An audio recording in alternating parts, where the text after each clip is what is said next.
Welcome back to the YouTube channel. और आज हमारा डे 30 है 75 हार्ड डे चैलेंज का। और आज हम एक्सप्लेन करने वाले हैं book the intelligent investor and it is the one of the best book regarding investment by Benjamin Graham.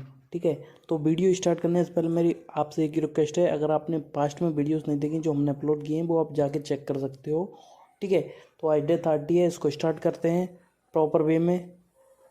ठीक है, तो फर्स्ट टेक अवे है, हम इसमें 12 टेक अवे के बारे में बात करेंगे। ठीक है, तो फर्स्ट है वैल्यू इन्वेस्टिंग टेक अवे। ठीक है, the core principle of value investing is to buy stocks at a price significantly below their intrinsic value providing a margin of safety. ठीक है, हमेशा देखो, आप ज़्यादातर लोग क्या करते हैं मार्केट में, जब कोई भी स्टॉक है उसकी हाइप वो पीक पे रहता है ना, तब वो बाय करते हैं।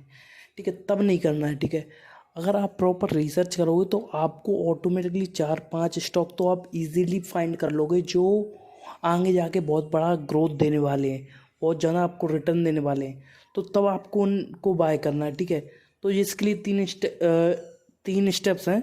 आप प्रॉपर एक स्टॉक कैसे फाइंड कर सकते हो बिफोर हाइप क्रिएट होने से पहले, शेयर की प्राइस बढ़ने से पहले। First, understand intrinsic value, learn how to assess and the intrinsic value of a stock based on its fundamental। जो भी स्टॉक है, जो भी कंपनी के आप स्टॉक खरीदने वाले हो, प्रॉपर उनकी फंडामेंटल क्लियर चेक करो, क्या इसके फंडामेंटल जो कंपनी में मैं इन्वेस्ट करने वाला हूँ उसके सही हैं।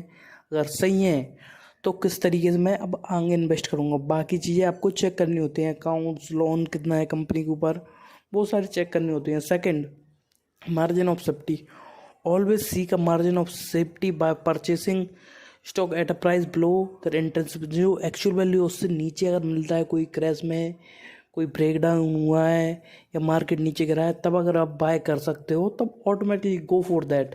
ठीक है, third, long term perspective, adopt a long term perspective and short term speculation. ठीक है, शॉर्ट टर्म में जो भी मार्केट में अपने शेयर खरीदेंगे वो ऊपर नीचे होंगे। ठीक है, आपको लॉन्ग टर्म पर्सपेक्टिव के साथ इन्वेस्टिंग करनी है। अगर आप ऑटोमेटिकली अगर यही इसी पर बैठे रहोगे कि अरे मार्केट नीचे जा रहा है नीचे जा रहा है, तो क्या। ठीक है, तो उसके लिए आपको लॉन्ग टर्म विजन के साथ इन्वेस्टिंग करनी है। ठीक है, second take away, mister market analogy take away. ठीक है, Graham introduce the concept of mister market, an imaginary partner who offers to buy or sell stocks every day. Investors should use Mr. Market mood swings to their advantages। Mister market को introduce किया, मतलब Benjamin Graham ने, जो आपका imaginary friend होगा आप create कर सकते हो। प्रॉपर कॉन्सेप्ट उन्होंने इंट्रोड्यूस किया है जो बाय और सेल करने के लिए आपको इंडिकेट करेगा, उस पर आप रिसर्च कर सकते हो और प्रॉपर ट्रेड कर सकते हो। ठीक है, 3 एक्शन स्टेप है। Ignore short term fluctuation, market में अगर आपने कोई प्रॉपर ट्रेड लिया है और उस पर लॉन्ग टर्म पर्सपेक्टिव के साथ कंपनी के फंडामेंटल्स भी सही हैं, और अब आप सोच रहे हो कि छोटी मोटी स्पेकुलेशन हो रही, थोड़ा बहुत नीचे ऊपर हो रहा है ना, तो उससे घबराइए मत। ठीक है, तो लॉन्ग टर्म पर्सपेक्टिव के साथ उसमें अगर आप और इन्वेस्ट कर सकते हैं ठीक है, अगर नहीं कर सकते तो थोड़ा वेट कीजिए, ऑटोमेटिकली चीज़ें प्राइस पे आएंगी और आप सेल कर दोगे। सेकंड, इमोशनल डिसिप्लिन, आदमी इमोशनल होकर प्रॉपर सेल कर देता है। Develop emotional discipline to resist to urge to follow the crowd, लोगों को फॉलो करना, जो भीड़ कह रही है उसको फॉलो करना बंद करो, क्योंकि एक बार आपने इमोशनल डिसिप्लिन कर लिया ना तो ऑटोमेटिकली स्वाभाविक से ही चीज़ हो जाएंगी। Explore mister market, take advantage of rational market behaviour to in finding buying opportunities. Third take away, defensive investing take away, Graham advises a defensive investment approach, emphasizing the importance of protecting your capital. Always देखो, आपके account blow करने से अच्छा है कि आप जो भी अमाउंट आपकी सेफ्टी के लिए बचा है, आप जो स्टॉप लॉस लेके चल रहे हो तो उसके बाद वो ड्रॉ कर लो, ना कि आप टोटल उसको जाओ कि मार्केट ऊपर जाएगा फिर बाय कर लो, ऊपर जाएगा और इस कारण से आप एवरेज करते रहते हो इंट्राडे में भी और लॉन्ग टर्म में भी। अगर आप जिस ध्यान देखो, अगर कोई स्टॉक प्रॉपर किसी कारण से कोई दिक्कत हो गई है उसमें या पर कोई फ्रॉड हो चुका है, तो उसके रिगार्डिंग आपको प्रॉपर अप टू डेट रहना है, आपके अकाउंट को ब्लो नहीं करना है। समझ लो ना इस बात को। ठीक है, तो फोर्थ लर्निंग पे आते हैं, margin of safety. Your safety is most important. Gram stresses the significance of a margin safety in investing to protect against unforeseen events। तो मार्केट में क्या कब हो जाए आपको पता नहीं है, तो उसके लिए आपको मार्जिन ऑफ सेफ्टी हमेशा लेके चलना है। Fifth, market fluctuation and inflation. ठीक, Graham discuss the impact of market fluctuation and inflation on investments. ठीक है, मार्केट में फ्लक्चुएशन हो गई, इन्वेस्टमेंट जो भी चीज़ें हैं उनको इन्फ्लेशन से लेके, ठीक है, तो उसके रिगार्डिंग हम कैसे तैयार रह सकते हैं। फर्स्ट, पेशेंट इन्वेस्टिंग, आराम से सोचकर लॉन्ग टर्म में इन्वेस्ट करो। सेकंड, इन्फ्लेशन हैज, जो इन्फ्लेशन बढ़ रहा है उसको लेके आप हैज कर सकते हो। थर्ड, रेगुलर पोर्टफोलियो रिव्यू, आपका जो भी पोर्टफोलियो है ना, अगर आप मंथली बेसिस पे आप देखते हो कि आप कभी कभी लॉन्ग टर्म में आपने डाल दिया आपके स्टॉक, तो आप वीकली और वीक में भी एक दो बार आप जो लॉन्ग टर्म में स्टॉक डाल रहे हैं उनको देखते रहो। ठीक है, इट्स मोर इम्पोर्टेंट। ठीक है, second, stick to your studies, नहीं दो अपना थर्ड है उसमें रेगुलर पोर्टफोलियो रिव्यू। ठीक है, अब 6 पे आते हैं हम, behavioural aspect of investing. Gram addresses the psychological aspect of investing, emphasising the need for discipline and irrational decision making. ठीक है, इरेशनल डिसीजन मेकिंग से क्या, किसी के बात में आगे, किसी के भाव में आगे, किसी दोस्त के चक्कर में प्रॉपर ट्रेड वगैरह ले लिया, तो हमको उस पर फोकस नहीं करना। ठीक है, किसी कंपनी का कॉल आया और ये बाय कर लो, ये ऐसा रहेगा, और इंट्राडे में आप ज़्यादातर रहोगे तो जैसे कि आपने सुना होगा 90 से 95% लोग लॉस करते हैं।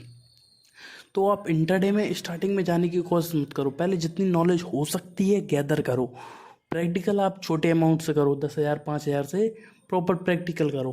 ठीक है, जब आपकी प्रॉपर स्ट्रेटजीज कम करने लगे तब आप धीरे धीरे करके, अभी जो 1-2 लॉट से कर रहे हो तो एक बार में आपको 10 लॉट नहीं कर देना, 3-4 लॉट से करो, 5-6 लॉट से करो, फिर धीरे धीरे बढ़ाते जाओ, और उसमें भी स्टॉप लॉस और उसका ध्यान रखो प्रॉपर। ठीक है, सेल्फ अवेयर रहो, इसके लिए 3 चीज़ें बताएं। सेल्फ अवेयर रहो, स्टिक टू योर स्टडीज, जो आपकी स्टडीज है उसको करते रहो, और कंटिन्यूस लर्निंग। ठीक है, 7th पे आते हैं, portfolio policy for the enterprising investor. ठीक है, जो एंटरप्राइजिंग इन्वेस्टर हैं उनके लिए पोर्टफोलियो वो पॉलिसी बताई गई, तो वो उस पर अगर आप इस बुक में आप डीपली पढ़ो तो आपको समझ में आएगा। Graham provide insights of for investor who are willing to put in more effort and time in their stock selection. ठीक है, फर्स्ट, एक्टिव रिसर्च रहनी चाहिए, इसके लिए हमारी थोड़ा रिस्क मैनेजमेंट प्रॉपर होना चाहिए। ठीक है, अपना पोर्टफोलियो डाइवर्सिफाई रहना चाहिए। थर्ड, रिवैल्यूट पीरियडिकली, जो भी आपकी इन्वेस्टमेंट है उनको बार बार देखते रहो, रिवैल्यूट करते रहो। तो 8th, the investor and market fluctuation, जो हमने ऊपर भी डिस्कस कर लिया है। ठीक है, तो इसमें क्या है, contrarian thinking, discipline during bull market. Discipline बहुत इंपॉर्टेंट है बुल मार्केट में भी और बियर मार्केट में भी। ठीक है, और ज़्यादातर आपको रेशनल, मतलब मार्केट ऊपर जा रहा है और गो ऑल इन नहीं करना है।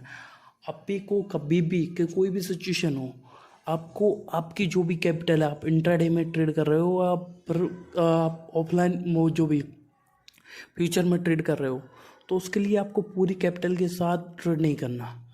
ठीक है, क्यों, क्योंकि एक बार कैपिटल ब्लो हुई ना तो एक डाउट आ जाता है अंदर कि अब क्या करेंगे, अब क्या करेंगे। ठीक है, तो ये सारी चीज़ें रहती हैं। 9th, investment versus speculation. ठीक, Graham draws a clear distinction between investment and speculation. ठीक है, emphasizes the importance of a sound investment approach. ठीक है, एक प्रॉपर जो आपकी इन्वेस्टमेंट सही है उसको जानने के लिए करेंगे। फर्स्ट, अंडरस्टैंड द डिफरेंस आपको प्रॉपर समझना पड़ेगा। ठीक है, difference between investment and speculation, जिस दिन आप समझ जाओगे आगे बढ़ जाओगे। ठीक है, एक लॉन्ग टर्म फोकस आपको बना के चलना है। 10th, defensive investor and common stocks. ठीक है, जो इन्वेस्टर है, the gram provides guideline for the defensive investor और फोकसिंग ऑन कॉमन स्टॉक्स। देखो, कॉमन डाइवर्सिफिकेशन, आपके जो भी स्टॉक्स हैं उनका डाइवर्सिफिकेशन होना चाहिए प्रॉपर। ठीक है, कंजर्वेटिव सिलेक्शन रहना चाहिए आपका। ठीक है, रेगुलर मॉनिटरिंग होनी चाहिए। 11th पे बात करते हैं, the investor and his advisors. Graham discuss the role of financial advisors and the importance of careful selection. ठीक है, जो भी आप जिस भी एडवाइज़र के साथ काम कर रहे हो, पहले तो वो आप उसको ऑफलाइन में प्रॉपर जानो, ठीक है। अगर आप ऑफलाइन में जानते हो और आपकी उसकी पहले इन्वेस्टमेंट उसने आप पहले क्या क्या कर रखा है, जो एडवाइज़र आप सर्च कर रहे हो 5-6 एडवाइज़र देखो, फिर उसमें से जो समझ में आए उस एडवाइज़र के साथ काम करना चालू करो। Second, understand the fees. आप जो फीस दे रहे हो वो उससे आपको अच्छा रिटर्न निकाल के दे रहा है या नहीं दे रहा, ठीक है। अगर नहीं दे रहा, सिर्फ आपको मैन्युपुलेट करके आपके पैसों को निकाल रहा है, तो उस बात का ध्यान रखो। Third, active participation. Twelfth, last but not the least, security analysis for the ले इन्वेस्टर, ठीक है। इसका मतलब क्या है? Concept of security lay investor its relevance for individual investor, like learn basic analysis सीखो ट्रेडिंग के, इन्वेस्टमेंट के। Second, investment criteria, apply your analysis to select investment that meet your criteria. अब जो आपका एनालिसिस है, तो इन्वेस्टमेंट करने वाले हो उन पर जो भी आपके क्राइटेरिया में आ रही हैं उन पे देखो, ठीक है। थर्ड, कंटिन्यूस लर्निंग, ठीक है। ये सारी चीज़ मैंने आपको बेसिक बता दी, जो पॉइंट बहुत ज़्यादा इम्पोर्टेंट है इस बुक से।